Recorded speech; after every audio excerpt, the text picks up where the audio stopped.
There's a kind of betrayal that wakes a person up in seconds when someone is about to be rushed into emergency surgery, and all they ask is for their parents to watch their twins for a few hours. But what they get back is a message calling them a nuisance and a burden because the parents already had plans to see Taylor Swift with the favored sister. The worst part isn't being left alone, it's being reduced to a problem, especially when that same person has been quietly carrying the family for years. People love to say family is where you belong, but there's another truth nobody wants to face: some families only love you when you're useful. So when love turns into a one-way transaction, what's the right move? Keep paying the price just to hold on to the title of good son, or stop before it costs you your entire life? Before we dive into today's story, let us know where you're tuning in from. It's always incredible to see how far these stories travel. And if you enjoy this kind of real raw storytelling, subscribe so you won't miss what comes next. Now, let's listen to him from the heart. I'm Riven Halstead, 31. Cardiology resident at University of Colorado Hospital in Aurora. On paper that sounds impressive, like a life that's locked in stable, respectable. In real life it looks like coffee breath at 5 a.m., scrubs that never quite lose the smell of antiseptic, and a calendar that belongs to everyone but me. And it looks like 2 3-year-olds Ren and Cove padding into my room in mismatched pajamas while I'm still half asleep asking for waffles like it's the most reasonable thing in the world. I'm their dad. Full-time. The kind of single parent people say with a soft voice like it automatically comes with a support group and casseroles. What it actually comes with is learning to brush a little girl's hair with one hand while tying a toddler's shoes with the other, remembering daycare show and tell while reading EKGs in your head, and keeping your face calm even when your chest feels like it's being squeezed in a fist. My mornings are a performance. Not for the hospital there, you can look tired. There, everyone's tired. My performance is for my kids. Ren watches my eyes more than my words. Cove copies my energy like a mirror. If I look scared, they get scared.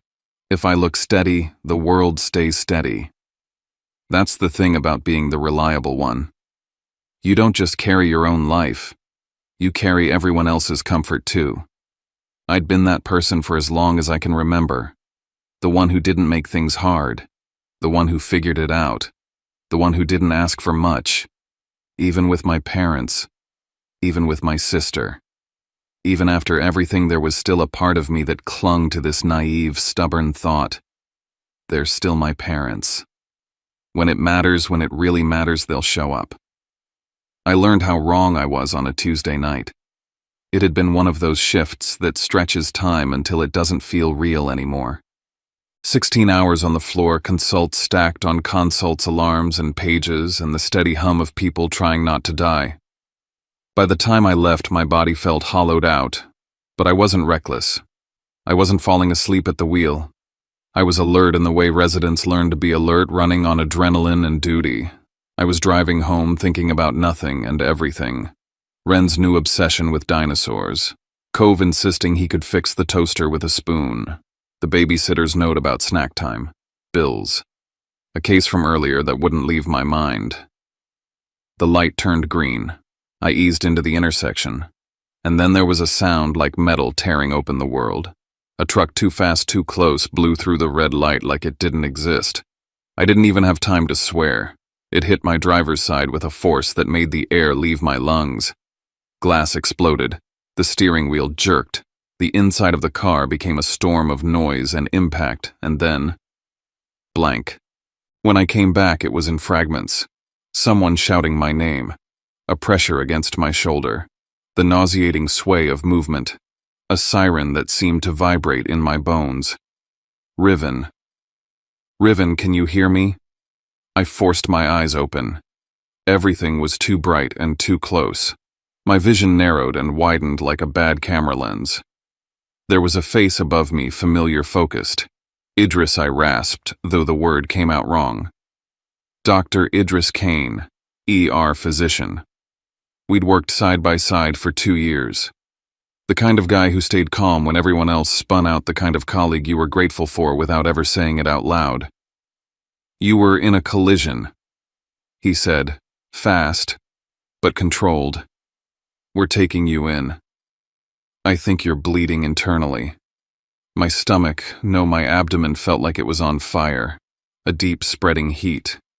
My hands trembled against the straps holding me still. I tried to shift, but the movement sent a sharp pain through me that stole my breath. Emergency surgery, Idris added. He didn't soften it. He didn't pretend. We need to move. The word surgery hit me like another impact, not because of the knife, not because of the fear of anesthesia, because of Ren and Cove.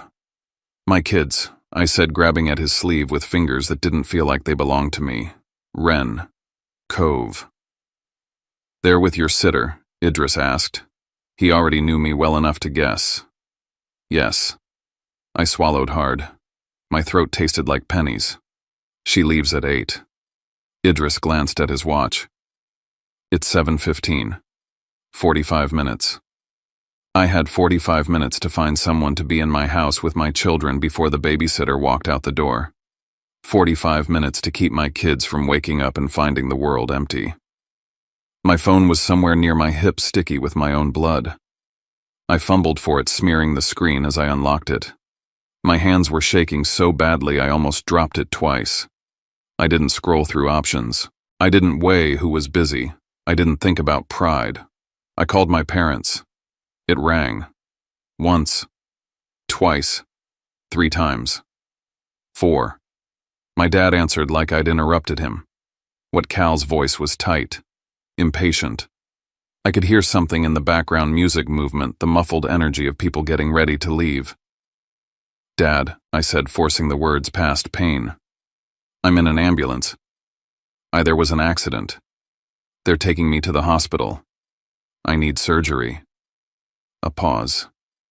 Not the kind that meant concern. The kind that meant annoyance. I need you, I continued. I need you and Mom to go to my house, please. Just for a few hours. The twins. I heard my mother's voice, sharp and close, like she was right beside him. I heard laughter after that. A familiar laugh. Marlo. My sister. They were together. All of them. Not scattered in their own lives. Not unreachable. Together. Hold on, my dad said, muffling the phone. I listened to the blur of their voices. My mother's tone irritated. My father's low, dismissive response. Marlo's laugh again, bright and careless. And then the line went quiet. My phone buzzed. Not a callback. A text notification. Family group chat. The message was from my mother, Lorraine. You've always been a nuisance and a burden. We have Taylor Swift tickets with Marlo tonight. Figure it out yourself. My breath caught so hard it felt like choking. I read it once, twice, 3 times, like the letters might rearrange into something else if I stared long enough. They didn't. Another message popped up, this time from my dad. You're a doctor. You're used to hospitals. Don't make this into a bigger deal than it needs to be. And then Marlo, no words. Just a laughing reaction like my life was a meme. I stared at the screen while the siren wailed on above me, while the ambulance rocked over potholes, while my body tried to leak out from the inside. I wasn't crying. I wasn't screaming. Something inside me just snapped into a clean, cold clarity. This wasn't a misunderstanding. This wasn't them being overwhelmed. This wasn't bad timing. This was who they were when it mattered. Idris was watching me. I hadn't realized he could see the glow of my phone the way my thumb hovered over the messages like I couldn't move. What did they say? He asked carefully. I couldn't answer. Not because I couldn't speak, but because if I spoke, I might break in a way I didn't have time for. My phone's dying, I managed. I need internet. Without hesitating, Idris pulled his phone out and put it in my hand. I used it like a lifeline. I searched emergency nanny services, found one with 24-hour coverage. Called. Explained the situation in clipped sentences the way you talk when you're trying not to drown. I need someone at my house in Aurora, I said. 2 toddlers. Caregiver is leaving at 8. I'm going into emergency surgery. Yes, I'll pay whatever the rate is. Yes, triple is fine. Just get there. They asked questions. I answered. They told me they'd coordinate handoff with my current babysitter. They asked for permission to send daily photo updates. I said yes, yes, yes, whatever you need, just keep my kids safe. It was done in minutes. When I handed Idris his phone back, my fingers were slick with sweat and blood. Can you screenshot those messages, I asked, holding up my own phone, before it dies. Idris didn't ask why. He didn't pretend he didn't understand. Yeah, he said softly. I can do that. I closed my eyes as the ambulance rolled into the bay. My abdomen felt like it was ripping open. But the pain wasn't what scared me anymore. The fear was quieter than pain.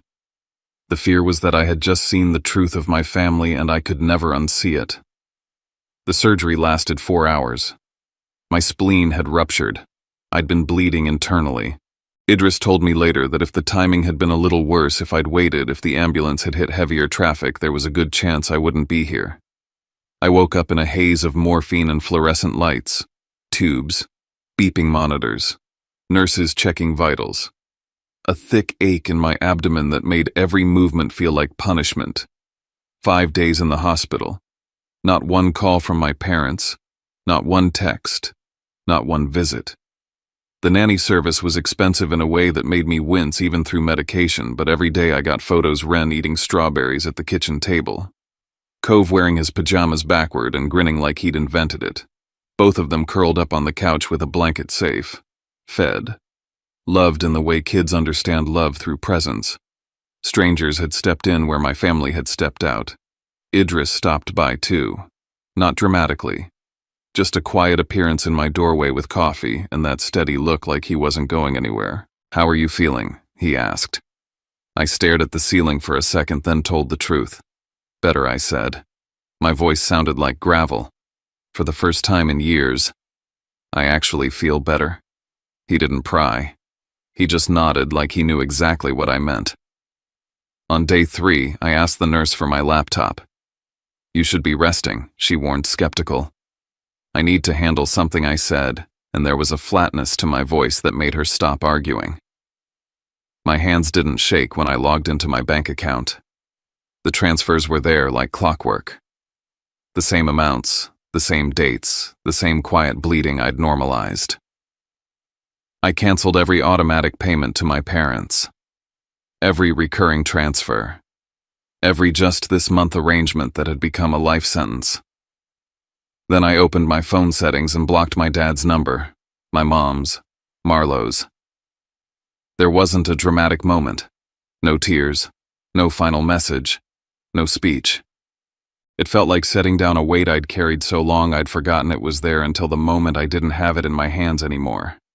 Lying there stitched up and sore, I told myself one simple thing. If my life wasn't enough for them to reschedule a concert, then my love sure as hell wasn't enough to earn what should have been given freely in the first place. I went home after 5 days. I moved slowly the way you move when your body is trying to remember itself. I kept my face calm for Ren and Cove. I smiled when they laughed. I whispered that Daddy was okay. And for a while, I almost believed the worst was over. Then 2 weeks later, on a quiet morning when the house smelled like pancakes and toddler shampoo, I heard a knock at my front door. 3 sharp knocks. And my heart rate spiked like I was back on the gurney. I wish I could tell you the knock was the first time I felt fear in my own house. It wasn't. The fear had been living in the background for years, hiding under routines and obligations. It just didn't have a name until that night in the ambulance. After the accident, people asked the obvious questions. Where were your parents? Where was your sister? Who watched the kids? I gave small answers because I didn't have the emotional bandwidth for big ones. I'd say they couldn't make it. I'd say it was complicated. I'd shrug like it didn't matter. But when the house finally quieted, when Ren and Cove were asleep and I could hear the refrigerator hum in the kitchen, I opened my laptop and stared at the spreadsheet I'd been keeping for years. It wasn't dramatic. It wasn't some master plan to expose them. It was just a habit. The kind you build when you don't feel safe. When you're always bracing for the next request, the next emergency, the next we're in a bind. Growing up, love in my family came with a ranking system. Marlo was the star. She always had been. She was 3 years older, effortless in the way some people are. Pretty charismatic, the kind of girl who could walk into a room and instantly become the center of it without trying.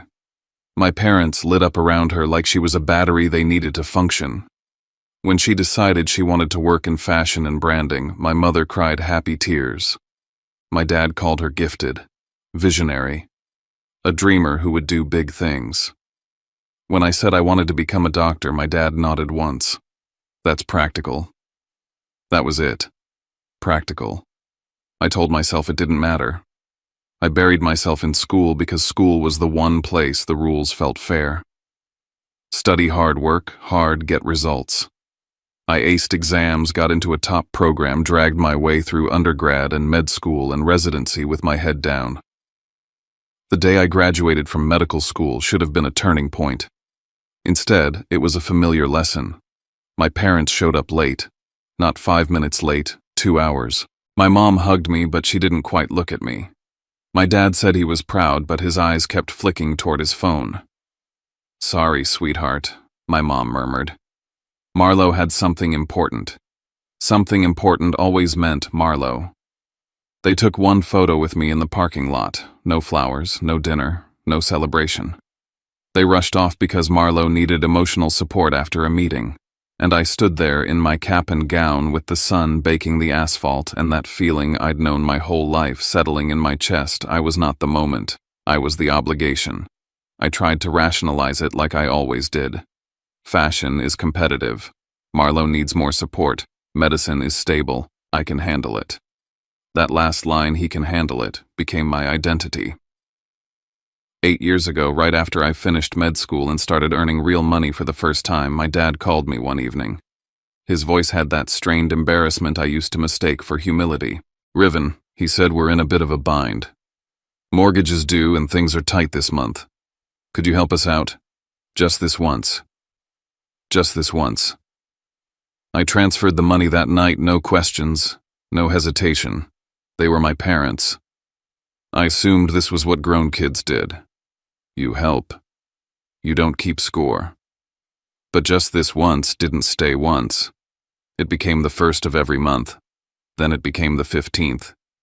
Then it became the random emergencies that somehow always landed when I had a break between rotations, like they knew my life well enough to time their crises. First, it was mortgage. Then health insurance premiums when my dad's work coverage changed. Then car repairs, home maintenance, a roof leak, a furnace, appliances.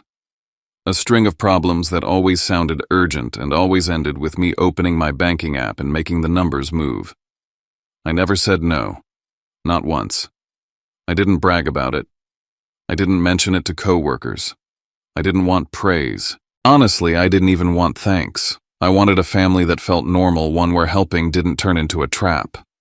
I started tracking the payments in a spreadsheet without knowing why. Maybe it was just the part of my brain that likes data. Maybe it was the medical training that makes you document everything. Maybe it was a quiet, frightened part of me that needed proof that I wasn't imagining the weight I felt. The deeper I went into residency, the more my life narrowed into survival work, kids, sleep, when possible. Somewhere in there, I became a father of twins. That story is messy and tender and painful in its own way. But the important part is this. I didn't become a single dad because I wanted the credit. I became one because I didn't have a choice. When the twins were small, so small they fit in the crook of one arm each, I called my parents during one of the worst nights of my life. Ren was crying so hard she turned red. Cove wouldn't latch onto a bottle. I hadn't slept more than an hour. I had rounds in the morning. My hands were shaking from exhaustion. "I need help," I told my mom. "Even just for a day. I'm drowning." She sighed like I'd asked her to move a mountain. "Oh, honey," she said, "we wish we could. But Marlo is so stressed right now. She really needs us."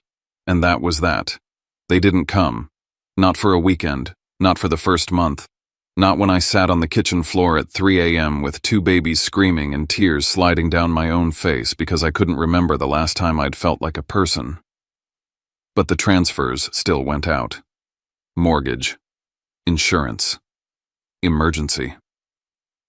I kept giving because I'd been trained to believe that being needed was the same as being loved. After the accident, lying in my hospital bed, I looked at the spreadsheet again with different eyes. 8 years. Lines and lines of payments that didn't just add up to help. They added up to a life built on my silence. Then I started noticing something I hadn't wanted to notice before. Certain emergency payments didn't match what my parents had told me. The timing was wrong. The explanations were vague. The amounts were inconsistent in a way that didn't feel accidental. I'd labeled some of them in my notes as support miscellaneous, or help urgent because that's what they'd called it. But when I lined up the dates with my memory, when I placed them beside the times my parents had said they needed to fly out to LA to help Marlo, the weeks they'd talked about her projects and campaigns and big opportunities, the pattern showed itself like an X-ray. Some of that money wasn't just keeping my parents afloat. Some of that money was propping up Marlo, quietly, indirectly, without ever telling me the truth. And suddenly the family dynamic I'd lived with my whole life had a financial spine. Marlo wasn't just emotionally favored. She was being funded.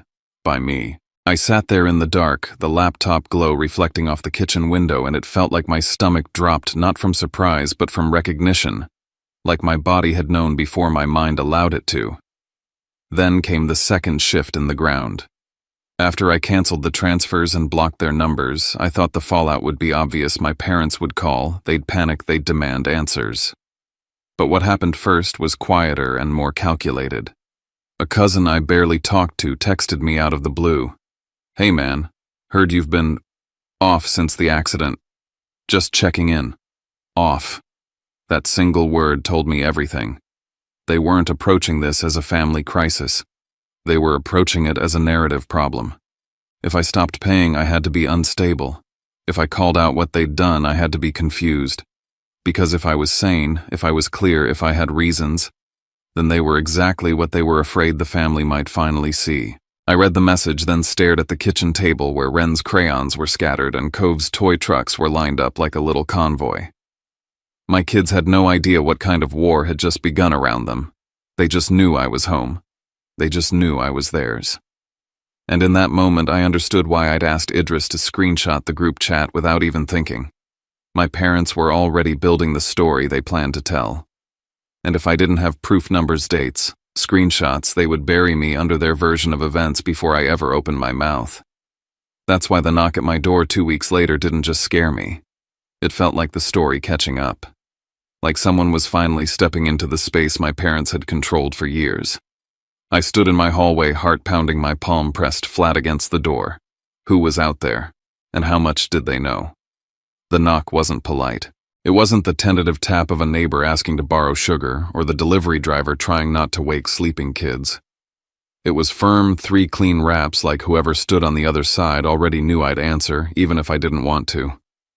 I froze in the hallway with my hand still smelling faintly of dish soap and pancake batter. My incision pulled when I shifted my weight. Ren's little voice floated from the living room, singing to herself the way she did when she was playing with her stuffed animals, while Cove made engine noises with his toy truck, perfectly happy in the small, safe world I'd fought so hard to keep steady. The house felt too quiet all at once. My first thought was my parents. Somehow. Even after the messages. Even after the silence. My body still carried that old reflex, the one that said they'll show up when it matters. The reflex didn't die easily. It just got bruised and shoved into a corner, waiting to embarrass you at the worst time. I moved toward the door carefully, one step at a time, like my own ribs might protest. I didn't call out. I didn't want to invite conversation through wood. The peephole narrowed the world into a single circle. A man stood on my porch, tall even with age, wearing a dark wool coat that looked like it had never seen a wrinkle. His hair was silver and neatly combed back, and his posture, straight spine, squared shoulders, carried an authority that didn't come from being loud. It came from never having to be. Judge Ambrose Wynne. My grandfather. I hadn't seen him in almost 3 years. Not because I didn't want to. Because there was always an excuse floating down from my parents like a final verdict. "He's too busy, honey. He's never in town. He doesn't want visitors. Riven said he'll call you back, Dad. He's swamped." I'd believed them longer than I should have, because part of being the practical kid was taking people at their word and not creating drama. But seeing him there on my porch, on my actual street, in my actual life hit me with a jolt that had nothing to do with surprise and everything to do with realization. Someone had worked very hard to keep him away from me. I unlocked the door, the latch clicking louder than it should have, and pulled it open.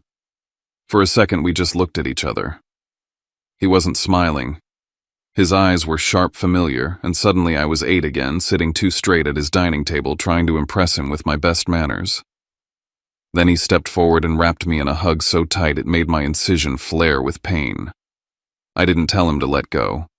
I didn't even flinch.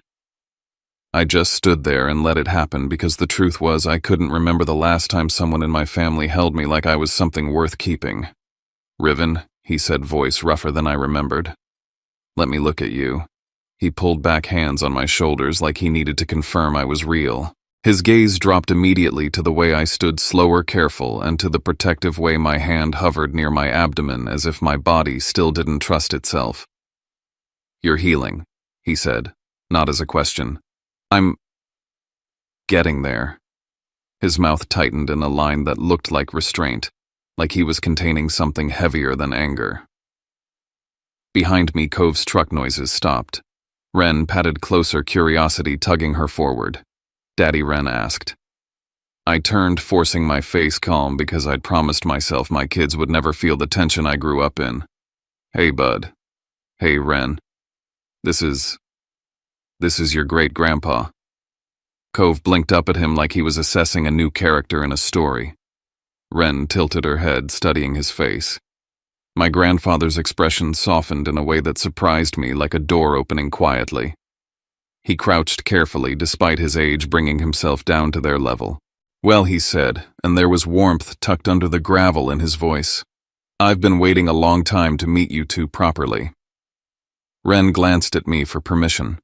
I nodded. She stepped forward and offered him her stuffed bunny like a sacred object. Cove inched closer, still wary, but not afraid. My grandfather accepted the bunny with absolute seriousness. "Thank you," he told her as if she'd handed him something priceless. And just like that, the air in my entryway changed. I ushered him inside. He wiped his shoes without being asked. Old habits, courtroom habits. The kind that made everything feel orderly even when your life wasn't. We sat at my kitchen table while Ren and Cove played within sight, occasionally peeking over as if to make sure he was still there. I poured coffee with hands that didn't quite know what to do with themselves. My grandfather watched me move, watched the small winces I tried to hide, and his eyes sharpened again. "I know," he said finally. I paused with the mug halfway to the table. "You know what I know about the accident. I know you were in emergency surgery." His voice stayed level, but there was steel underneath it.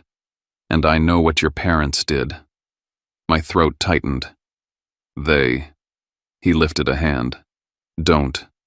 I didn't come here to force you to relive it." I stared at the coffee, watching a ripple tremble across the surface like my hand had shaken the table. "How did you find out Sable called me the night it happened?" he said. "Your aunt. My daughter. She didn't wait. She didn't soften it. She told me exactly what was said to you. Of course it was Sable. My mother always treated Aunt Sable like an inconvenience, too blunt, too perceptive, too unwilling to smile and pretend. Sable was the only person in my family who'd ever looked directly at the imbalance and named it out loud." My grandfather leaned forward slightly. "I also know you've been supporting your parents financially for years."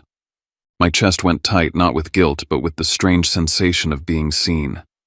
I never told anyone that." "You didn't have to," he said. "I've suspected for a long time that something was off.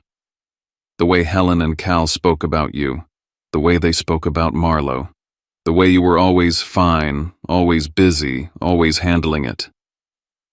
His gaze flicked to the living room where my kids were now lined up on the rug, arranging blocks with the seriousness of engineers. "You don't end up a single parent in residency without carrying more than anyone," should he continued. "And yet the stories I heard about you were always controlled. Controlled."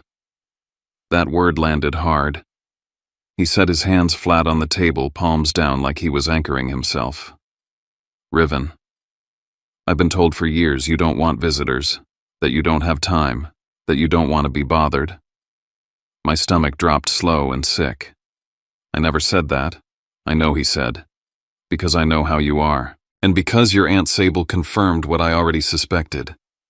He didn't say the rest directly, but it was there in the space between us. Your parents have been managing access to you, managing information, keeping you in a role. The giver, the quiet one, the one who doesn't make noise. He reached into his coat and pulled out a cream-colored envelope. The paper looked thick, formal, like something from another era. He slid it across the table toward me. My 70th birthday, he said. Chestnut Hill, Boston, next Saturday. I stared at it, my fingers hovering. The whole family will be there, he added. My pulse kicked up. Grandpa? I'm not doing this for spectacle, he said, cutting through my hesitation with a calm I recognized from every time I'd seen him speak at family events. And I'm not doing it for vengeance. That word hung in my mind anyway, even though he didn't say it like a threat. I'm doing it because if this happens behind closed doors, Helen will deny it. Cal will minimize it. Marlo will spin it. And you'll be left standing there wondering if you're crazy for remembering what happened. I swallowed hard, my mouth suddenly dry. The exact fear I'd been trying not to name. He looked at me steadily. I spent 40 years on the bench. I learned something simple. Facts don't need screaming.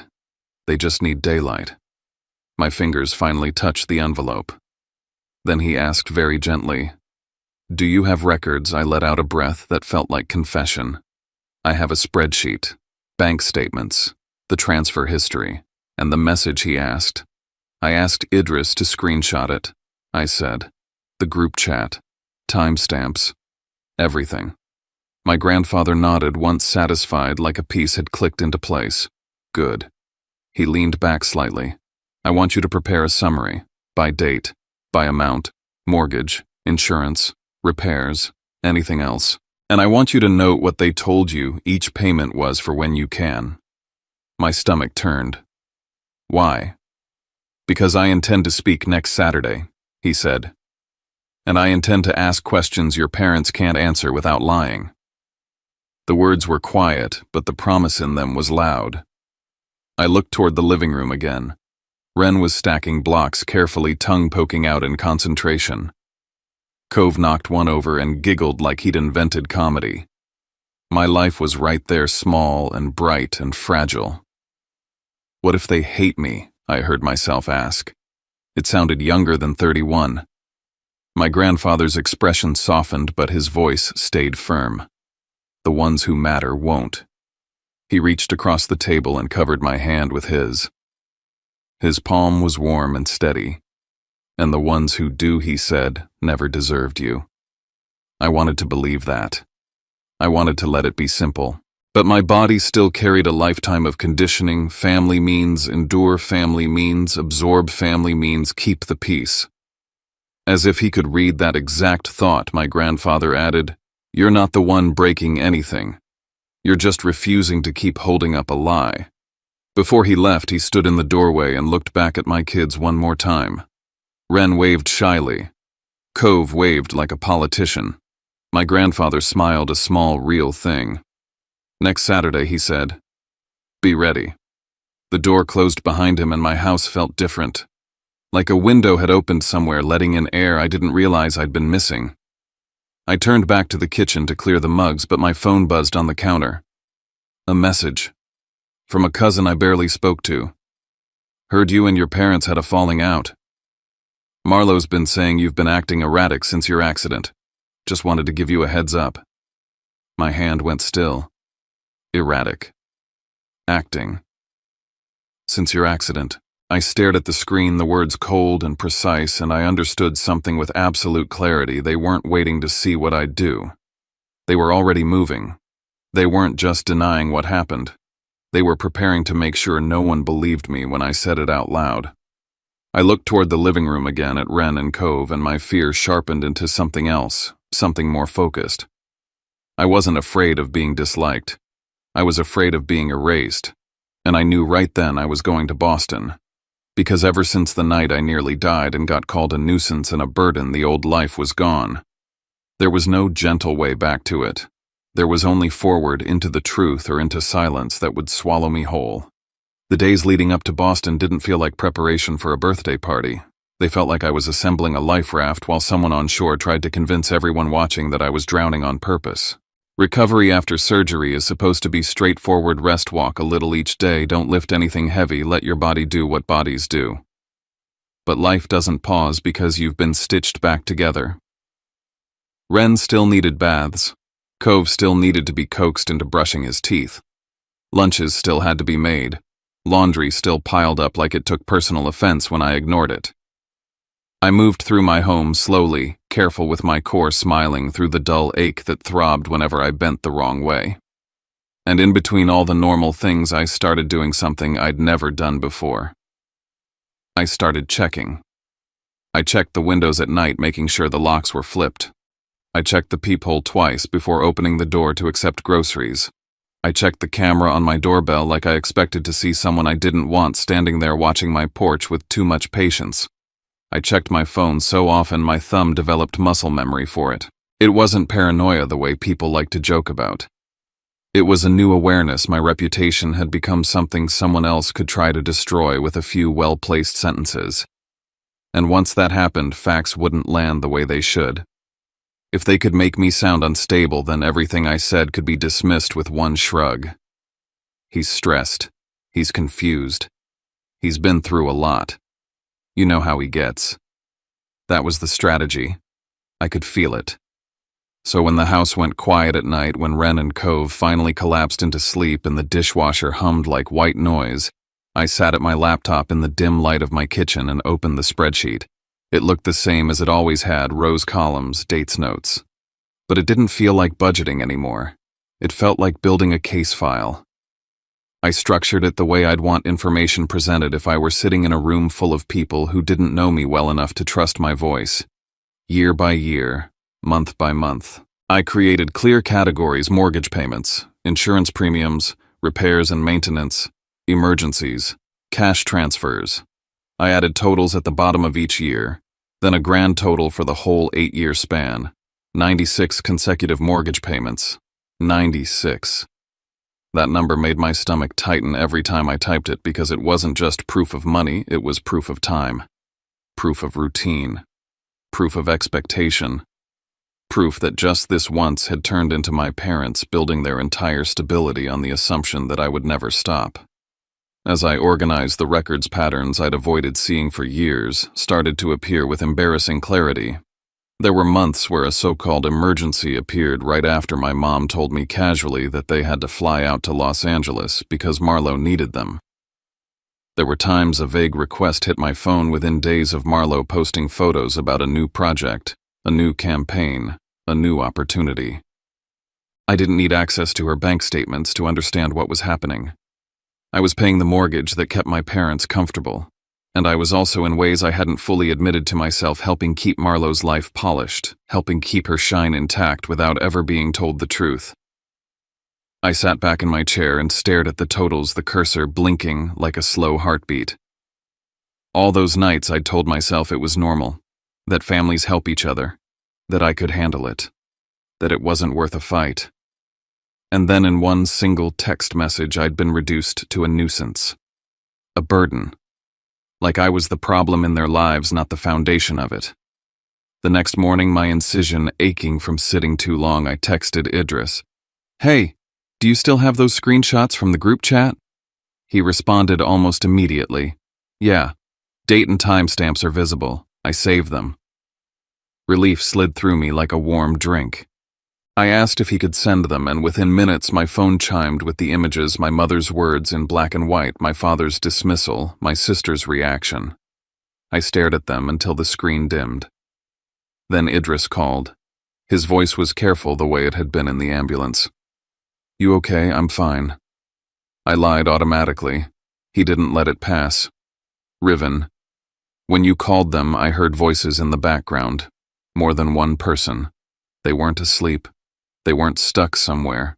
They were together." I closed my eyes. I'd known that. I'd heard it. but hearing Idris confirm it tightened the screws. They can't claim they didn't know, he added. They can't claim they didn't pick up. They answered. They chose. It didn't hurt more. The hurt was already maxed out. What it did was harden something in me. Thanks, I said quietly. For saving those. Any time, Idris replied. And then softer. You don't deserve what they did to you. After I hung up, I sat at my kitchen table and listened to the sounds of my kids playing, the soft thud of blocks hitting carpet, the occasional squeal of laughter. Those sounds were the reason I couldn't afford to be dismissed as unstable. Because if people believed I was unstable, then the story could swallow not just me, but my ability to be taken seriously as a father, a doctor, a person. 3 days before my flight, Aunt Sable showed up at my door with a tote bag and the kind of expression that meant she wasn't here for small talk. She hugged me carefully, mindful of my incision, and then sat down at my kitchen table like she owned it. In a way, she did. She was the first blood relative who'd shown up without an agenda. Let me see it, she said. I handed her the binder I'd started assembling: printed statements, transfer confirmations, the spreadsheet summary. She flipped through it page by page, her jaw tightening with each turn. This is worse than I thought, she said finally. I didn't respond. I just watched her because hearing someone else name it made it feel less like my private shame. Sable tapped a page with her fingernail. You need a 2-page summary your grandfather can read out loud. Simple, clean, dates, amounts, no emotion. I wasn't planning to speak, I admitted. I was going to let him handle it. He will, she said, but you still need to be prepared. I frowned. Prepared for what? Sable leaned forward, lowering her voice like the walls might be listening. They're not going to argue with numbers, Riven. They'll argue with you. The way she said my name made my throat tighten. They're already doing it, she continued. Marlowe's been calling relatives, aunts, cousins, anyone who matters in that family web.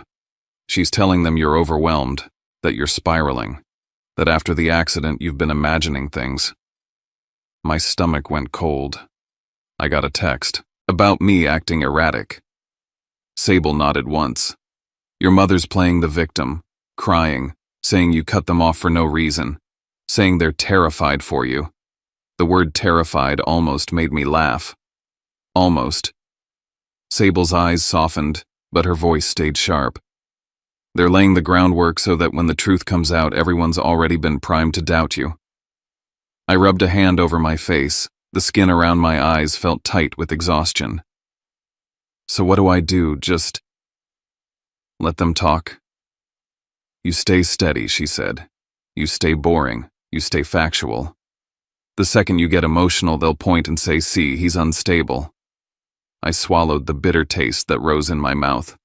I shouldn't have to perform calm just to be believed. I know, Sable said, quick and certain, but you're not dealing with fair people. You're dealing with people who survive by controlling the story. Her words landed like a diagnosis. That night after Sable left, my phone buzzed again. A cousin, one of the ones who liked to play neutral, sent a message that tried to sound casual. So, I heard you've been keeping all the statements. My fingers went cold around my phone. They knew. Or they suspected. Which meant the smear wasn't random. It wasn't gossip. It was strategy. They were accelerating it because they could feel the ground shifting under them. I didn't reply. Instead, I went back to my laptop, tightened my summary printed duplicates, and slid everything into a folder that would fit neatly into my bag. The whole time I worked, I kept hearing Sable's voice in my head. They'll argue with you. 2 days before the flight, I called my grandfather to confirm details: pickup time, address, whether he wanted me to stay at the house or a nearby hotel with the kids. He answered on the second ring. Riven. Hey, I said, trying to sound normal. Just confirming Saturday. I'm booking everything now. Good, he replied. I'm glad you're coming. I hesitated. I wanted to make sure you have my address too. In case there was a pause. I don't, he said simply. My stomach dipped. You don't? No, he said. Your mother has always said you prefer privacy, that you didn't want anyone dropping by. that you'd reach out when you could. My grip tightened on the phone. I stared at the wall at the framed drawing Ren had made of our family with 3 stick figures and a huge sun. I never said that I whispered. I know my grandfather said, and his voice changed, softened, darkened with understanding. That's why I'm telling you now. For a moment I couldn't speak. The realization was so sharp it felt physical. The isolation hadn't been an accident. It had been maintained, curated. A controlled environment where I could be used without interference. My grandfather exhaled slowly. Riven, listen to me. Whatever happens next Saturday, you keep your head up. You're not walking into that house to beg for approval. You're walking in with the truth. After I hung up, I sat very still at my kitchen table while the house settled around me. Outside, Aurora was quiet. A normal neighborhood, normal streets, people walking dogs, kids riding scooters. Life continuing like nothing was happening in my chest. Inside, I stared at the folder I'd assembled and understood the real shift that had happened. This wasn't just about money, or even about being abandoned during emergency surgery.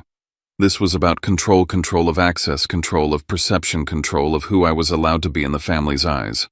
And I wasn't going to Boston as a dutiful grandson attending a birthday celebration. I was going to Boston to reclaim the right to exist in my own story. I looked down the hallway toward the bedrooms where Ren and Cove slept, their door cracked open the way they liked it. Nightlight glowing soft on the carpet. I didn't know how the family would see me when I walked into that house in Chestnut Hill. As the problem, as the disappointment, as the one causing trouble, or as the person who finally stopped carrying everyone else and decided to stand upright. I didn't have the answer yet. But I knew I was done being defined by people who only loved me when I was useful. The flight from Colorado to Boston felt longer than it should have. Not because of the distance, but because my body still hadn't forgotten what it meant to be cut open and put back together. Every time I shifted in the seat, my abdomen reminded me that healing wasn't a clean line forward. It was a negotiation. I moved carefully, helped Ren buckle her seatbelt, lifted Cove with more caution than strength, and smiled through the dull ache that pulsed like a low warning. I carried one backpack for the kids and one slim briefcase that never left my side. Inside it were 2 versions of the same truth. The first was simple. 2 pages, clean numbers, dates, totals, something my grandfather could read aloud without interruption. The second was heavy. Statements, transfers, notes, screenshots. 8 years of quiet compliance printed into something that could no longer be waved away as imagination. Before boarding, I set rules for myself the way I would before a complicated procedure. No arguing, no raised voice, no reacting before my grandfather spoke. Everything would stay linear. Everything would stay factual. If I lost my composure, I would lose control of the room. And I knew now control was the only currency my parents had ever respected. When we landed, my grandfather had arranged for a driver. The kids were excited in the way children get when everything feels big and unfamiliar. I watched Boston slide past the windows, brick buildings, narrow streets, history layered on itself, and tried to steady my breathing. Chestnut Hill came into view slowly, deliberately. Wide lawns, old trees. Houses that didn't announce wealth so much as assume it. My grandfather's estate sat back from the road, white columns framing a wraparound porch. Cars lined the circular driveway, luxury sedans, polished SUVs, license plates from multiple states. A string quartet played somewhere inside the sound, drifting faintly through open windows like a soundtrack for a life that looked perfect from the outside. This was the setting my family loved most. This was where they became who they wanted to be seen as. I stepped out of the car with Ren holding my hand and Cove balanced on my hip. The pain flared sharp and brief, and I adjusted without letting it show. If I showed weakness here, it would be read as confirmation. Inside the house glowed. Crystal chandeliers, champagne flutes, white tablecloths, laughter that bounced easily off the high ceilings. I saw my parents almost immediately. They stood near the fireplace, glasses in hand, relaxed in the way people are when they believe nothing can touch them. My father, Cal, looked distinguished in a dark suit, his posture confident, practiced. My mother, Lorraine, wore cream silk and smiled as she spoke to a cluster of relatives, her hand resting lightly on someone's arm like she belonged exactly where she stood. They hadn't seen me yet. For a moment, I watched them. Not with anger, with a strange clinical clarity. This was the version of them the family knew. Polished, approachable, concerned parents who had, according to their story, been abandoned by a son who had changed. Then my mother looked up. Her smile faltered. Just for a fraction of a second, but it was enough. My father followed her gaze. His jaw tightened. The warmth drained from his face like someone had turned off a light. Marlo appeared at his side as if summoned. She looked flawless. Expensive dress. Perfect hair. The same effortless confidence she'd always carried now, sharpened by something more alert. Her eyes flicked over me, my slower gait, the way I held Cove close before her mouth curved into concern that didn't reach her eyes. "Oh, Riven," she said, leaning in to brush my cheek. "I heard about your accident. Nothing too serious, right?" The words landed soft but strategic. I met her gaze steadily. Emergency surgery. Internal bleeding. Her smile twitched. Mom said it was mostly just a scare. Lorraine wasn't there. She hadn't seen me. She hadn't been in the ambulance. She hadn't been in the hospital room, but she'd already rewritten it. Marlo patted my arm gently like she was calming a nervous patient. "Well, you look okay now. That's what matters." She drifted away, already turning toward another conversation, and I felt the first ripple of unease in the room. Not loud, not dramatic, just a shift in air. A woman I barely recognized, a second cousin, maybe, approached me near the drinks table. "I'm so sorry you went through that," she said quietly. "Your mom told us it was just a fender bender." There it was. Not an omission. A deliberate downgrade. I nodded once. It wasn't. Her eyebrows lifted, confusion flickering across her face before she moved on, and just like that I understood the depth of it. They hadn't just failed to show up. They'd adjusted the story so they wouldn't look like the kind of people who don't show up. I focused on my kids, got them juice, helped Ren avoid spilling it on the carpet, kept my voice light, my presence neutral. That's when the first real strike came. We were near the dessert table, tiers of pastries arranged like an art installation, when I heard Marlo's voice rise just enough to carry. "I'm honestly worried about Riven," she said, not looking at me. Looking at the small circle of aunts and cousins around her. "The accident really shook him. He's been saying some pretty wild things." Lorraine joined her, dabbing at her eyes with a napkin. "We've tried so hard," my mother said, voice trembling just right. "Calling, texting. He won't respond. He just cut us off out of nowhere." My father stood beside her, silent, shoulders slightly slumped. The image of the wounded parent. Marlo sighed. "He keeps saying we used him, that we took advantage of him. It's heartbreaking." The words floated through the room like a diagnosis. I felt eyes turn toward me. Curious, concerned, doubtful. A hand touched my arm. An older aunt leaned in, lowering her voice. "Sweetheart," she said gently, "are you seeing anyone? A therapist, maybe?" Another voice, softer. "Are you sure you remember everything clearly?" I didn't answer immediately. I didn't argue. I didn't defend myself. I just smiled faintly and said, "I'm fine. Thank you for asking." Then I turned back to Ren and Cove, who were more interested in the tiny forks than in adult politics. That restraint felt like holding a muscle in place while it burned. But I understood the math. Every calm response stole momentum from their story. Every measured breath denied them proof. Across the room, I caught my grandfather's eye. He was watching, not intervening, not rescuing, observing, like a judge letting testimony run long enough for the contradictions to show themselves. The room felt heavier now. Conversations dipped and swelled. People glanced between me and my parents. The string quartet slowed, then stopped. Someone tapped a glass. My grandfather rose from his chair. The sound wasn't loud, but it carried. I straightened instinctively, Ren's small hand tightening in mine. This was the moment. and I wondered briefly sharply whether my father would let it happen. My grandfather had just begun to step forward when my father moved. Not rushed, not flustered. Controlled. Dad, Cal said, voice steady, stepping into the open space. Before you say anything, there's something the family should understand. The room stilled. I felt it immediately, the shift, the calculation behind it. If my father spoke first, he could frame everything that followed. He could turn my grandfather's words into something reactive, something defensive. This was his last chance to keep control. My grandfather stopped. Let him. Cal turned to face the room, palms open, posture practiced. As many of you know, Riven has been under a lot of stress. Residency, being a single father, the accident. He gestured toward me, the concerned parent addressing an audience. Since the surgery, he's been distant, cold.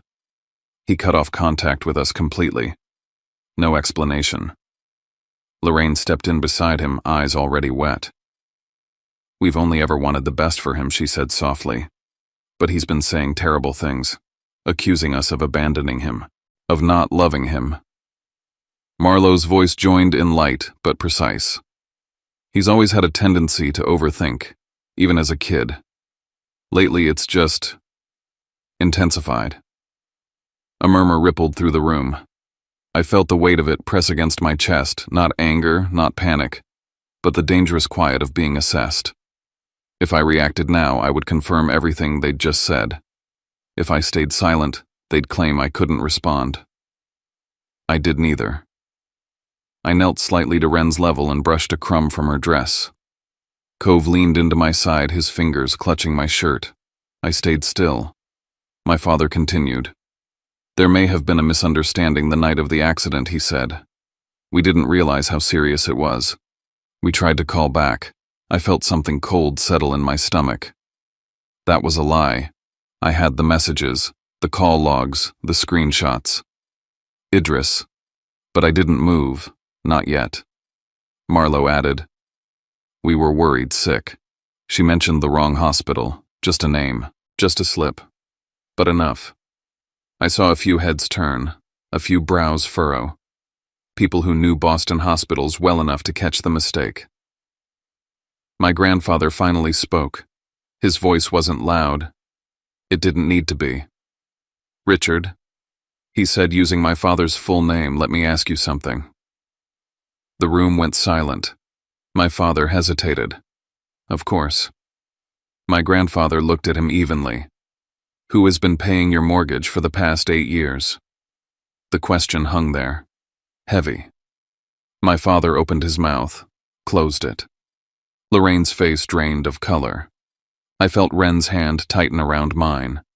And for the first time since I'd walked into that house, I knew. The story they'd built was about to collapse under the weight of something they couldn't smooth over. Numbers, dates, facts, and the truth waiting patiently in a folder at my side. The room didn't move.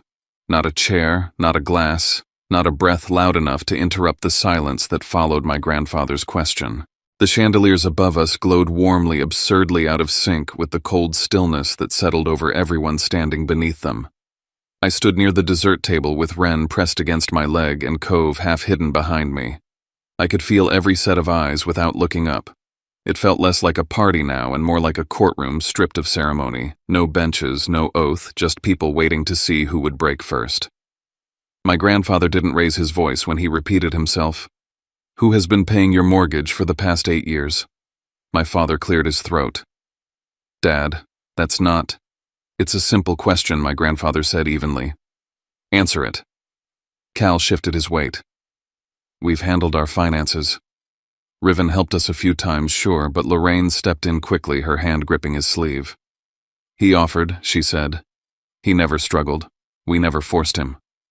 The words hit with familiar precision. This was their instinct: minimize, soften, recast. Turn 8 years into a few times. Turn obligation into generosity. Turn dependence into coincidence. I understood then that even now exposed in front of their own relatives, they were still trying to shrink me. My grandfather nodded once as if he'd expected this. Let's be clear, he said calmly. Because words get slippery when people are uncomfortable. He opened the folder in his hands. The sound of paper shifting carried farther than it should have. This, he continued, is a financial record covering 8 consecutive years, organized by month, verified by bank statements. He held up the first page so the room could see the structure columns, totals, clean lines. Not accusation, accounting. Mortgage payments, he read. 96 consecutive months. Not missed. Not delayed. He paused, letting the number sit in the air. A murmur rippled through the crowd. 96, he repeated. That is not occasional help. That is a system. Lorraine's mouth opened, then closed again. My grandfather turned the page. Health insurance premiums, he continued. Covered during periods when Richard was no longer insured through employment. Another page. Vehicle repairs, home repairs, emergency transfers. He didn't rush. He didn't dramatize. He read like someone stating weather conditions. Then he reached the section marked with simple notes in the margin. There are also irregular transfers, he said, labeled emergency or support. These coincide repeatedly with periods when Marlowe was beginning new projects, traveling, or requiring assistance. He didn't look at my sister when he said her name. He didn't have to. A few heads turned toward her anyway. Subtle, instinctive. My grandfather flipped to the summary page. The total, he said, is not insignificant. It is not ambiguous. And it cannot be dismissed as imagination. The room felt smaller now.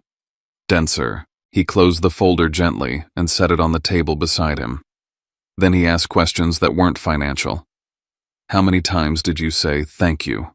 He asked my parents quietly. How many weekends did you show up when he became a single father? How many times did you visit him in the hospital after emergency surgery? No one answered. There was nothing they could say that wouldn't contradict something already spoken. My grandfather let the silence stretch. Then he reached into the folder again, not for numbers this time. Now he said, let's address the night that has been described here as confusion. He looked around the room, once ensuring attention. Riven was in an accident, he said. Internal bleeding. Emergency surgery. This is documented. He held up his phone screen, facing outward. He contacted his parents, asking for one thing: temporary care for his children while he was on the operating table. He read the message aloud. Exactly. Without commentary. The words landed hard. Nuisance, burden, Taylor Swift tickets. Figure it out yourself. The room didn't erupt immediately. It inhaled. Someone whispered, "Oh my God." My grandfather didn't stop. He read my father's response, casual, dismissive. Then he read Marlowe's reaction. A few people turned fully toward her now. Her face had gone pale, the practiced composure slipping just enough to reveal something raw beneath it. My father stared at the floor. My mother shook her head, tears streaming, but her hands clenched tightly in her lap. The story they'd built couldn't survive this. Not because of anger, because of clarity. People didn't need to be told what to think. They could see it. I watched it happen in small ways. Someone stepping back from my parents, a cousin folding her arms and shaking her head, an aunt reaching out to touch my shoulder just briefly but deliberately. My grandfather closed the folder. I'm not here to demand judgment, he said. I'm here to present facts. What anyone chooses to do with them is their own responsibility. He turned to me. Riven, he asked gently, do you want to say anything? I felt the room tilt toward me. I stepped forward slowly, aware of my body, my breath, my children's presence grounding me. I didn't come here to embarrass anyone, I said. My voice was steady. I didn't even want to speak. I paused, letting that settle. I spent years being the one who didn't need anything, the one who could handle it, the one who wouldn't make things uncomfortable. I glanced at my parents. That night in the hospital taught me something. I wasn't strong in their eyes. I was convenient. A ripple moved through the room. I'm done paying to be tolerated, I continued. I've stopped financial support. I've taken space. That's not revenge. That's survival. I inhaled slowly. If there's ever a future relationship, it won't be built on denial or rewriting. It will start with acknowledgement, not apologies designed to move on, accountability. I looked down at Ren and Cove, then back up. I won't return to the old cycle. My father started to speak. This is humiliating, he said sharply. You've made your point. Are you satisfied now? I met his gaze without raising my voice. I'm done, I said. That's not the same thing. And I knew as his jaw tightened and the room held its breath that the truth was no longer mine to defend. What mattered now was what came after. My parents left early. Not in protest, not in fury. They simply gathered their things and walked out. No one stopped them. No one followed. No one said they understood.